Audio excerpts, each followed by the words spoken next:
Zdravo, moje ime je Ivana. U ovoj epizodi se bavimo pravnim okvirom poslovanja. Da biste bili vidljivi u pravnom smislu, da biste mogli da otvorite račun u banci kao pravno lice, u krajnjoj liniji da biste legalno poslovali morate biti registrovani i pravno vidljivi pred nadležnim organima. Postoje različite pravne forme poslovnih udruženja. Kompanije, preduzeća, korporacije, firme itd. Međutim, mi ćemo se fokusirati na preduzetničke radnje i agencije.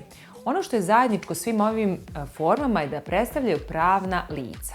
Oni kao organizovani kolektiv ili pojedinci ostvaruju legalnu poslovnu delatnost. Tačnije, oni su sposobni da budu nosioci prava, obaveza i odgovornosti u poslovanju. Pravni identitet vaše firme, agencije ili preduzetničke radnje ima nekoliko bitnih odrednica i obavezno izučite svaki od njih pre pravnog ulaska u poslovanje, tačnije pre registrovanja vaše preduzetničke radnje ili agencije. Okvir ili pravno rečeno šifra vaše delatnosti je jako bitna odrednica prilikom registracije vašeg preduzetničkog poduhvata. Vi se možete baviti različitim delatnostima i naplaćivati različite usluge, ali je bitno da vam dominantna delatnost bude ono za šta ste registrovani. Dakle, možete pružati i usluge organizacije cateringa za dečje rođendane, iako ste, na primjer, registrovani kao fotografska radnja. Ali ne sme catering da vam bude dominantan priliv novca na godišnjem nivou. Šifra delatnosti je bitna i zbog oporezivanja. Vaša preduzetnička radnja ili agencija predstavlja pravno lice koje obavlja određenu privrednu delatnost radi sticanja dobiti. Pravni subjektivitet vam je neophodan za ekonomsku samostalnost, za uživanje prava i obaveza u pravnom prometu, kao i za registraciju sedišta i otvaranje računa u banci.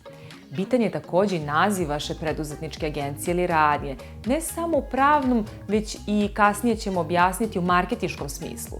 Također, bitno je i na kojoj opštini ćete registrovati sedište vaše poslovne organizacije. Svako pravno lice ima svoj matični broj.